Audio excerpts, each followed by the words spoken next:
Agora em Manaus, e o rapaz estava trabalhando comigo, ele se chamava Josias. Josias foi rei de Israel. Eu falei para ele quem foi Josias, rei de Israel. Eu tenho certeza que grande parte dos nomes de vocês, se não dos seus nomes, mas os nomes dos vizinhos, são nomes que estão ligados à história de Israel. Quem aqui se chamar Yohanan, João? Quem aqui se chama Rafael, Miguel, Emanuel, etc. Qualquer palavra que tenha El, é Deus em hebraico. Yom é Deus em hebraico. Então nós vemos que grande parte dos nomes de vocês são nomes de origem hebraica. Com essa introdução eu quero mostrar o quanto esse pequeno país chamado Israel, ao todo, tem ideia do tamanho de Israel comparando com o Estado brasileiro? Quem falou Sergipe? Falou certo. Israel é do tamanho do Estado de Sergipe, 20.700 km². Porém, nesses 20.700 km², testemunharam os maiores eventos da humanidade e influenciaram seguramente sobre a história da civilização ocidental. Então vamos começar com o Ministério de Jesus no norte, no Mar da Galileia. Quando eu levanto a mão, você troca de imagem. Nazaré. Até pouco tempo atrás havia uma séria dúvida.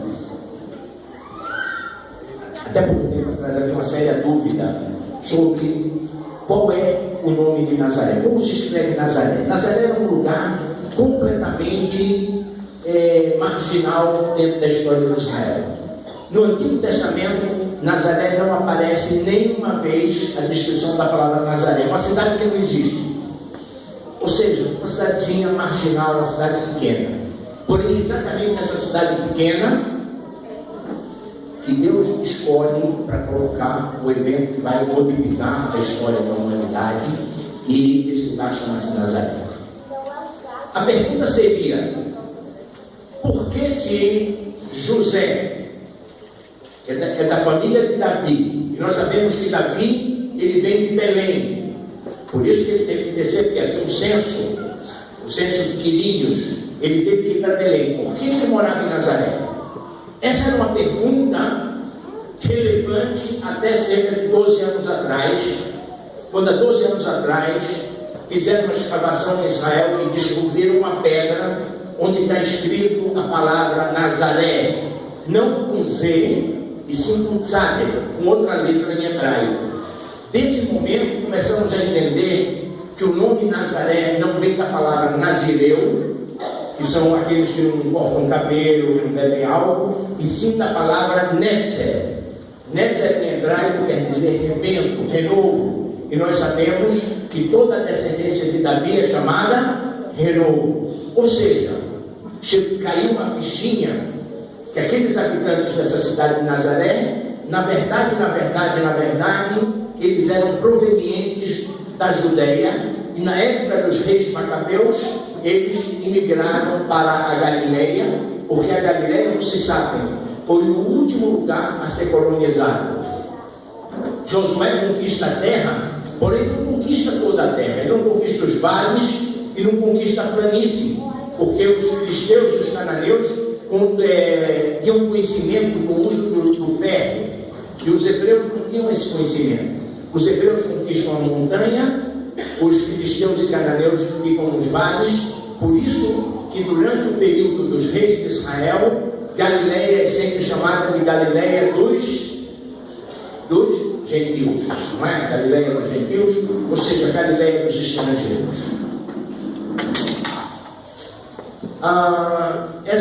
Não sei, vocês que já tiveram em Israel tantas vezes, visitaram a sinagoga de Nazaré, então é bom começar a verem as coisas que podemos acrescentar nas caravanas e visitar esse lugar que é muito importante.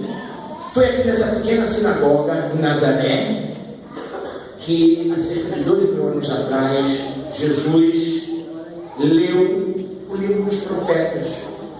E ele abre a profecia de Isaías, que fala: eu vim para dar vista aos cegos, curar os coxos, libertar os oprimidos ou escravos. Em hebraico não é escravo, e sim oprimido. Essa é uma profecia do profeta Isaías, que nós chamamos de profecia messiânica. Ou seja, Isaías está falando o que vai acontecer quando chegar o Messias. E ele lê, Jesus lê, e quando ele termina, se ele tivesse entregue o livro de Isaías e não falasse nada, não tinha acontecido nada. Porém, ele entrega, e o que acontece quando ele entrega? O que ele diz, meu povo? Espero que não somente os apóstolos, os pastores, mas todos vocês comecem a participar. O que ele falou? Hoje, só me dizer, hoje, já está melhorando. Hoje se cumpriu essa palavra. Do momento que ele fala, hoje se cumpriu essa palavra, o entendimento era: hoje eu sou o enviado. A propósito, esse é o mesmo formato que Jesus responde aos enviados de João Batista. Lembram-se dos enviados de João Batista quando estava preso na fortaleza de Macareus? Ele manda enviados perguntarem a Jesus: eres tu o enviado de Deus ou temos que esperar por outro? E Jesus responde para os enviados: comunica a João Batista que os cegos veem, os coxos andam. Ou seja, o ano aceitável do Senhor. A profecia de Isaías, que era a profecia messiânica. Em outras palavras, Jesus respondeu de uma forma indireta a João Batista: sim, eu sou o enviado. Aqui na sinagoga de Nazaré, quando o povo escuta isso, há uma grande dificuldade no povo. Sabe qual é a grande dificuldade que nós temos? Nós temos uma grande dificuldade em aceitar que aquelas pessoas que nós conhecemos, aquelas pessoas que estudaram conosco, chegaram aonde elas chegamos e nós não chegamos tão longe. O povo imediatamente fala a Jesus: nós sabemos quem é o teu pai, quem é tua mãe, quem são teus irmãos. Quem que você está falando uma coisa dessa? Porque dentro do conceito judaico, o Messias tinha que vir de Jerusalém. Ele tinha que ser de uma casa real. E nós conhecemos teu pai, conhecemos tua mãe, teus irmãos. Você está aqui com a gente, você não pode ser o que você está falando. E o povo tão enfurecido estava que queriam jogá-lo de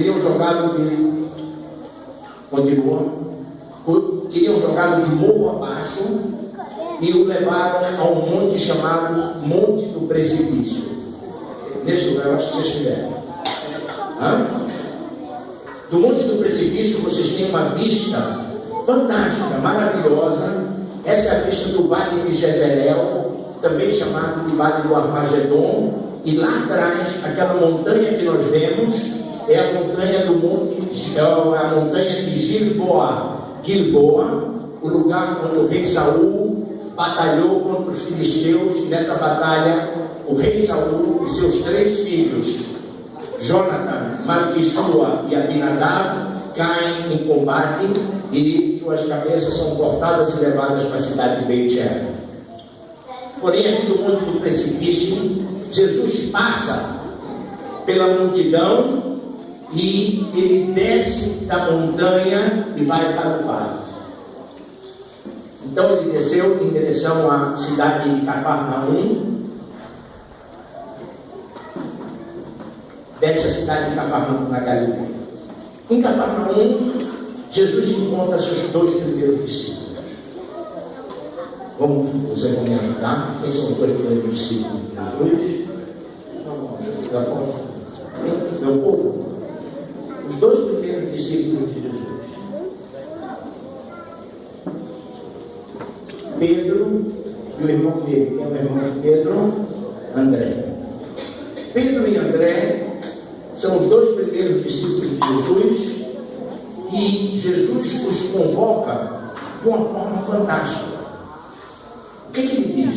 venham atrás de mim, e de hoje por diante, vocês não serão mais pescadores de peixes, e sim, vocês vão ser pescadores de ouro. Ou seja, no momento em que você encontra Jesus, você não muda somente de profissão, você muda de caráter. Até então, Pedro e André alimentaram o corpo das pessoas através do peixe. Agora eles vão alimentar a alma. Nós vemos então a mudança, que é interessante sempre. Qual é o primeiro milagre de Jesus no Brasil? Transformar água em vinho, ou seja, outra vez, a mudança do caráter das coisas. Então, Jesus convoca a Pedro e a André, e aqui tem o terceiro que é convocado, é problemático. Por que eu digo que é problemático o terceiro que é convocado? Porque Jesus chega para um novo discípulo e diz o seguinte: o discípulo diz para Jesus: desculpe, permita que eu enterre meu pai que morreu. E Jesus olha para ele e diz assim: não, deixe que os mortos enterrem os mortos e você me siga. Ora, meu povo, todos nós já conhecemos os 10 mandamentos. Nos 10 mandamentos tem um mandamento muito importante que diz o seguinte: respeitar pai e mãe. Ou seja, respeitar os mais velhos. Esse é o único mandamento bíblico no qual você recebe uma recompensa na terra. Todos os outros mandamentos bíblicos você vai receber recompensa no céu, menos esse, que te prolongarão os teus dias sobre a terra. Ou seja, como é que Jesus, conhecedor da lei, cumpridor da lei, o mesmo Jesus que disse: nenhum tio pode ser tirado da lei até que as coisas se passem, ele manda que uma pessoa não enterre o pai dele. Gente, nós temos que conhecer a sociedade judaica e a cultura de Israel, porque se a gente não conhece, a gente fica escandalizado. Ele falou isso porque existe uma coisa na Bíblia, no Antigo Testamento, que ela supera todas as outras coisas, todos os outros mandamentos. O mandamento de salvar uma pessoa. Ou seja, se aquele discípulo ia, através da palavra, salvar uma alma que estava perdida, ele ia consolar uma pessoa que estava no desespero, que ia cometer um suicídio, ele tem que deixar o pai dele e cumprir a salvação de uma pessoa e não enterrar o pai, apesar de enterrar o dele. Jesus não disse assim: enterrar o pai não é importante. Ele disse: deixa que os mortos, ou seja, aqueles que não estão fazendo o trabalho de salvar vidas, eles vão enterrar os mortos. Você que já decidiu que você vem comigo, me siga em direção do Onipotente. Aqui em Cafarnaum se dão muitos dos milagres de Jesus. Nós temos vamos falar sobre um milagre. O primeiro milagre que eu quero falar sobre o milagre do paralítico. E havia uma grande multidão em torno da casa de Jesus, da casa de Pedro, desculpa. E chegou Jesus estava dentro da casa e chegou um paralítico. Esse paralítico não podia entrar dentro da casa, por quê? Porque havia uma grande multidão em volta. Vocês leram isso, dezenas, eu acredito que todos vocês já leram esse milagre. Olha, qual é o entendimento do milagre do povo? O importante não é ler somente sem o entendimento, a mensagem que tem o milagre. O milagre é o seguinte: quem não consegue chegar a Jesus através da porta normal, ele sobe e entra pelo telhado. Ou seja, o caminho para chegar a Jesus nem sempre é o caminho fácil, é o caminho simples, é o caminho da porta. Muitas vezes você tem que subir. Outra coisa, se esse homem tivesse sido egoísta e não tivesse amigos, ele poderia ter chegado lá? Ou seja, você tem que ser gente para que na hora da necessidade as pessoas te ajudem. Ou seja, quem é uma pessoa que não tem amigos, uma pessoa que nunca fez bem para ninguém, que ninguém deve nenhum favor para ele, jamais iriam levantar ele e botar ele por dentro do telhado para chegar até Jesus. Então nós vimos aqui esse milagre. Outro milagre importante, a cura da sogra de Pedro. Não, isso aí não. Eu sei que todo mundo gosta daquela piada que Pedro negou Jesus porque ele curou a sogra dele, mas não é disso que eu vou falar. Essa é boa. Gente, existem sogras excelentes. Por exemplo, a sogra da minha esposa é uma excelente pessoa. Pelo menos uma sogra boa eu conheço. Não sei se minha mulher daria acordo com o que eu disse, mas eu estou dizendo. A cura da sogra de Pedro. Alguém tem aí uma Bíblia com vocês? É logo no comecinho de Lucas, de Mateus, onde ele está. Eu quero que alguém leia. Quem já encontrou? Amém. Você? Leia em voz alta. Deixando ele a sinagoga, foi para a casa de Simão. Ora, a sogra de Simão achava-se enferma, com febre muito alta. Rogaram-lhe por ela.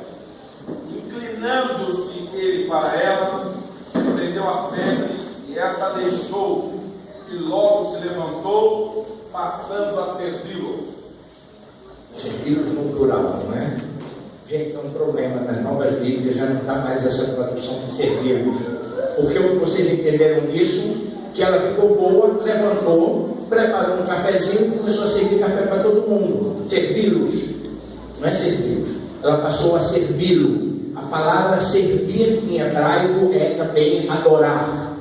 Ela passou a adorar Jesus e não a servir café para o povo. Ou seja, já vi que muitas das novas Bíblias em inglês não falam nunca servi-los e sim servi-lo. Como em hebraico também não é servi-los e sim servi-lo, que quer dizer, na verdade, adorar. Nós vemos que muitos dos milagres de cura dos paralíticos, qual é a pergunta que Jesus faz para a pessoa que vai ser curada? O que Jesus pergunta sempre? Queres? Queres ser curado? Não é? Jesus sempre pergunta: queres ser curado? E por que para a sogra de Pedro ele não pergunta se ela quer ser curada? O que é essa pergunta, queres ser curado? Eu quando estou fazendo as perguntas, não é teste para ninguém, somente para vocês participarem mais e ficarem mais animados. Então eu vou. O que significa quando Jesus pergunta: queres ser curado? Você pode imaginar um cego que não quer ser curado, um cego que não quer ver? Você pode imaginar um coxo que não quer andar como gente normal? Você pode imaginar uma pessoa que tem a mão mirrada, que não quer estar com a mão, está entendendo, boa? Para quem ele faz essa pergunta? A pergunta que ele faz não é se a pessoa quer ser curada, é se a pessoa crê no poder dele. Ou seja, tu crês que eu posso te curar? Somente a pessoa que crê com fé, ele vai ser curado. Se a pessoa não acredita, se a pessoa se é bobeira, acha que não, essa aí, como está longe, eu estou falando somente da Galileia, mas eu quero dar outro exemplo. Essa aí já é em Jerusalém, a cura que vai se dar no tanque de Betesda. Há quantos anos o paralítico estava no tanque de Betesda? 38 anos o paralítico estava no tanque de Betesda, e o paralítico falou para Jesus o quê? Senhor, não tenho ninguém por mim. O que você vê aqui? Que se você espera 38 anos, no final Jesus vem por você. Se você não desiste, eu posso testemunhar por mim, que se eu passasse 2 meses num lugar desse e visse que ninguém me ajudava, eu vi os outros entrando e eu não entrasse, pelo que eu me conheço, eu já teria saído de lá. Eu acredito que a maioria daqui também. Porém, o ensinamento aqui é que mesmo você, quando não tem ninguém com você, Jesus está com você, e ainda mais, você tem que ter paciência, porque o teu dia da salvação sempre vai chegar, seja depois de 1 ano, seja depois de 38 anos. Você sabe por que escolheram esse número 38? Vocês viram que tem um número tipológico na Bíblia, que ele volta muito, o número 40. Senhorita, não, você. Quem você conhece na Bíblia com o número 40? Dilúvio. Quantos dias foi a chuva do dilúvio? 40 dias. Quantos anos os hebreus andaram pelo deserto do Sinai? Quantos dias Moisés subiu no Monte Sinai? Quantos dias Jesus jejuou no Monte da Tentação? 40. Esse número 40 volta, então esse número 40 tem uma coisa especial. Tem tão especial que quando a mulher dá à luz, ela entra de quarentena. E quando você traz uma arara da Venezuela para o Brasil, você tem que deixar ela de quarentena. Então, 40 é um número tipológico, quer dizer, quando eu falo tipológico, quer dizer, é um número simbólico. É um número simbólico, mas também é um número verdadeiro. As coisas aparecem sempre nos primeiros 40 dias ou 40 anos, ou seja, esse número 40 tem uma força e tem um poder grande. Esse homem esperou até 38, um pouco antes de completar a vida dele, chegou Jesus e devolveu a ele o poder grande. Outro milagre mais aqui em Cafarnaum, falamos. Quem mais lembra de algum lugar em Cafarnaum?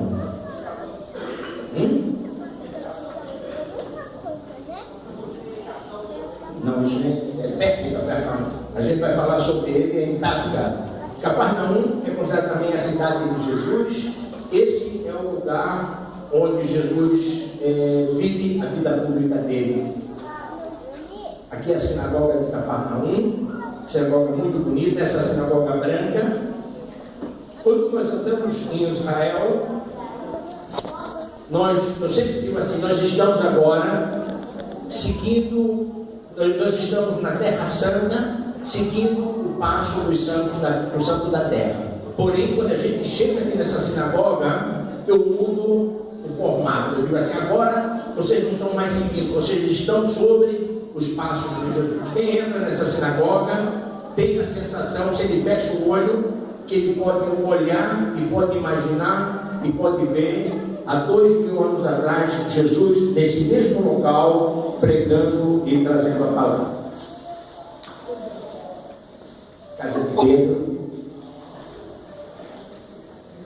como mais Sermão da Montanha. Sermão da Montanha, Jesus repete. Você falou que eu vou olhar o relógio antes de começar. Pode ir? Vai embora. Não, eu não sou concorrente da Valnice. Sermão da Montanha. Sermão da Montanha é o sermão que existem 5 sermões, e dos 5 sermões, esse é o sermão mais completo. Porque muita gente assim, de que trata o Sermão da Montanha? O Sermão da Montanha não trata somente as 8 vezes que Jesus falou quem é o bem-aventurado. O Sermão da Montanha, principalmente, ele trata de todos os problemas da vida diária das pessoas. Jesus fala como se deve dar esmola, como se deve orar. Ele fala sobre o divórcio, ele fala sobre o sal da terra, etc, etc, etc. Ou seja, Mateus, de 5 até 7, todos esses 3 capítulos são dedicados ao Sermão da Montanha. Como é que começa o Sermão da Montanha? Bem-aventurados os pobres de espírito, porque deles será o reino dos céus. E eu pergunto, para a senhora que tem filho, a senhora quer que seu filho seja rico de espírito ou pobre de espírito? Rico. Se todo mundo quer que o filho seja rico de espírito, eu também quero que meu filho seja rico de espírito, como é que Jesus falou, bem-aventurado o pobre de espírito? Vocês nunca, quando leram isso, não se perguntaram? Gente, esse aqui tem que estudar um pouco de hebraico. Em hebraico, a palavra pobre de espírito quer dizer humilde. Quer dizer humilde. Amanhã, se eu traduzir uma historinha do português para o hebraico, E eu colocar nessa história o seguinte: fulaninho é um gato. Em português todo mundo vai entender que esse rapaz é um rapaz bonito. Em hebraico não quer dizer nada um gato. Se eu falar, traduzir, alguém fala inglês aqui bem? Fala mais ou menos. Alguém fala mais ou menos inglês? Se eu traduzir do português para o inglês, essa mulher é um avião, todo mundo em português vai saber que ela é uma mulher bonita. Na minha época, estou falando dessa, era um avião. Porém, imagina em inglês alguém dizer: This woman is an airplane. Não quer dizer nada, não pensa que ela faz muito ruído, que ela é grande, que ela é gorda, mas nunca que uma coisa bonita é um avião. Então, quando você traduz, existe uma necessidade de a gente conhecer a língua, porque senão a gente perde o sentido do texto. Então, abre aí, por favor, a Bíblia em Mateus 5, eu quero ler alguns dos capítulos, dos versículos, e também aproveitar e analisar. Meu povo, vocês veem que Jesus fala muito de sal e pimenta. O que significa quando Jesus diz: você é o sal da terra? O sal, primeiro, o sal era de grande importância no mundo antigo. Daí vem a palavra salário, ou seja, vem da palavra sal, porque muitas vezes os soldados romanos recebiam o pagamento dele em sal. Daí vem a palavra salário.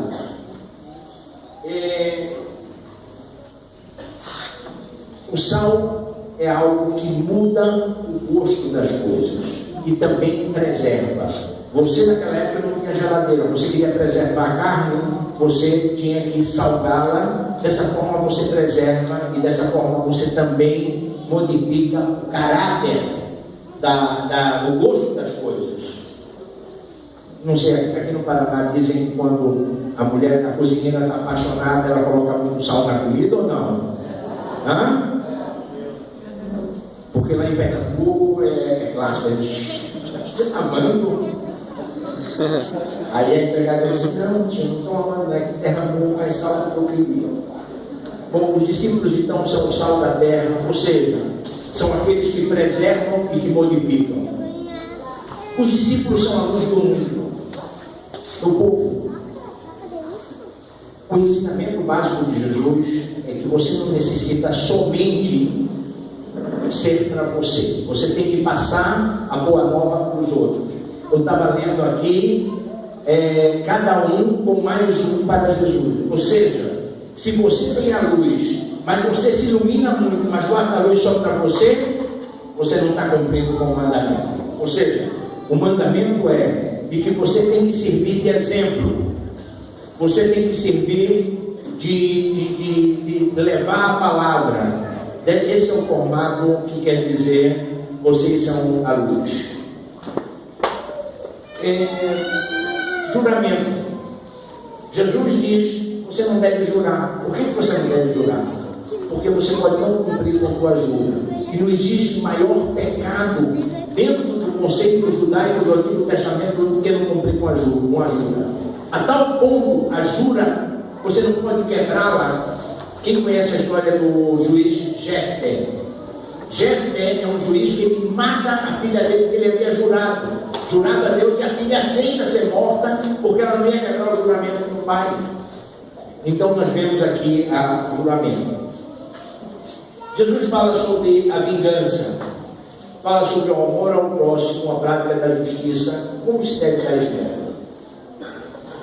Gente, o formato que você dá esmola é tão importante quanto a esmola que você dá.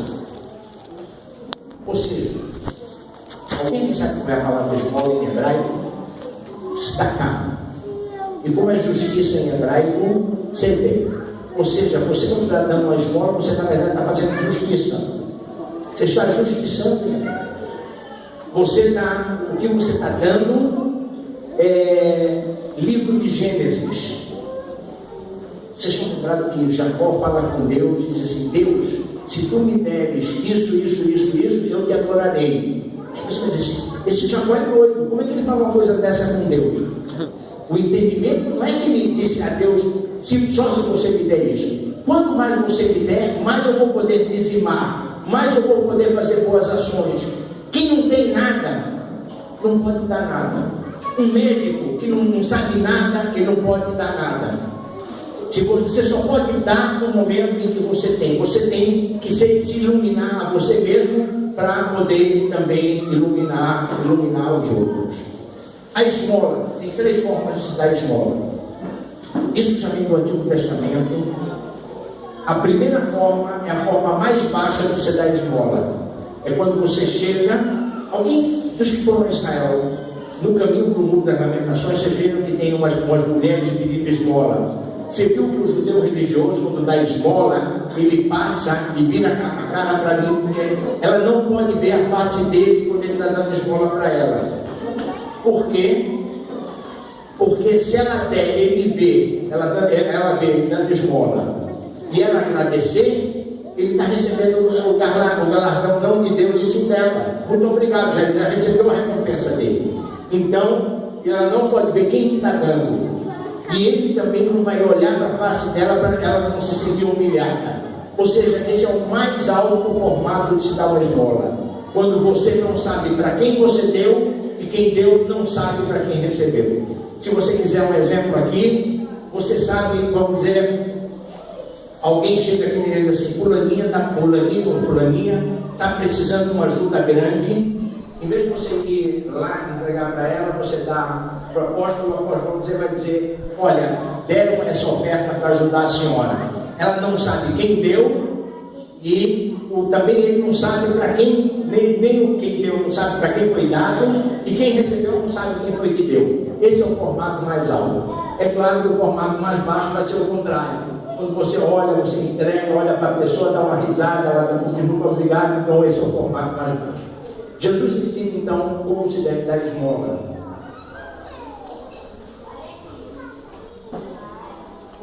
Como se deve orar? Gente, por que é tão importante a questão da oração? A oração é um formato que você tem de se dirigir a Deus. Esse formato tem uma importância grande na Bíblia, principalmente no Antigo Testamento. Não existe orações espontâneas no Antigo Testamento. O judeu não faz oração espontânea.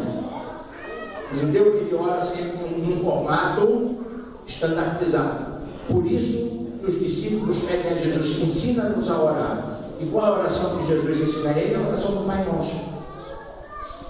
Essa se torna então o texto mais difundido e lido no mundo inteiro. Você não pode servir a 2 senhores, ou seja, Mamon e Deus, eles estão, um é antagônico ao outro. Não é que muita gente não entende, ou tem um entendimento errado, de que riqueza é uma coisa negativa. Riqueza não é negativo. O que é negativo é você ser avarento, é você não saber dar, é você quando dá, não dá de coração aberto, de verdade. Quem conhece aqui a história de Ananias e Safira? Então, o problema de Ananias e Safira não foi que eles deram pouco, foi que eles mentiram do que eles deram. Eles queriam apresentar que eles estavam dando mais do que eles realmente estavam dando. Ao contrário da viúva, lembra da história da viúva? Que ela dá 2 moedinhas e as pessoas veem dela. O que Jesus diz? O que ela deu é mais do que o que nós damos. Porque ela deu para o sustento dela e a gente deu para o que nos sobra.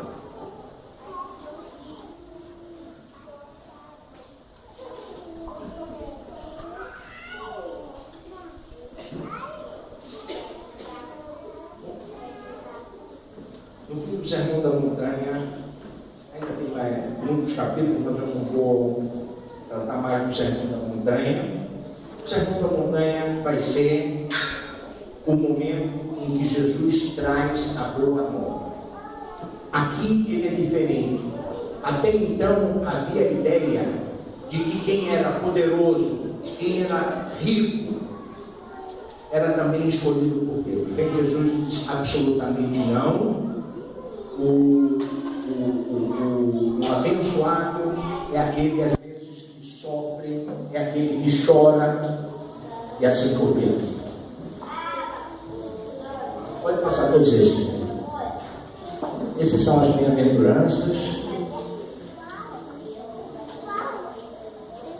Bom, aqui você vê o seguinte, volta uma, diz, vocês estão vendo que aqui a cúpula dessa igreja é fosca por fora e é dourada por dentro, para mostrar que a beleza do verdadeiro cristão não é a beleza exterior, e sim a beleza interior.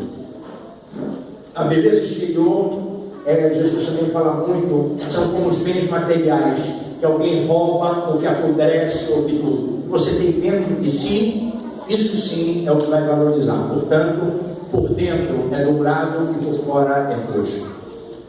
Bom, o meu, outra vez a Bíblia, vou precisar dela. Ou vamos fazer o seguinte, alguém lê e vamos fazer uma análise, e eu prometo que eu já estou quase terminando essa parte, pelo menos essa parte da palestra, multiplicação dos pães e peixes. Todos conhecem a multiplicação dos pães e peixes? Sim?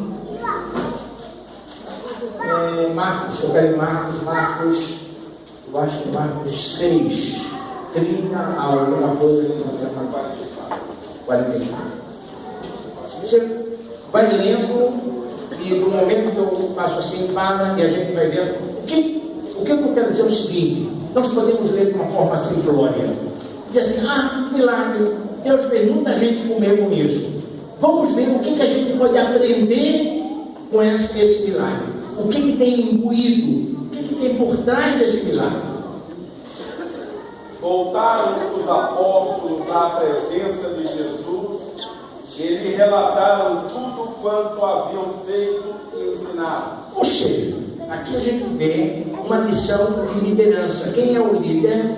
O líder não é aquele que diz assim, eu não sabia que estavam dando mensalão. O líder está sabendo a cada momento o que está acontecendo. Aí os discípulos vieram prestar contas a ele todo o tempo. Se tem alguém aqui na igreja que o apóstolo não pergunta o que você está fazendo, o que está com você, o problema não é dele, o problema é de quem dirige a igreja. Jesus, então, todos vieram a ele e lhe contaram o que haviam feito e o que não haviam feito também.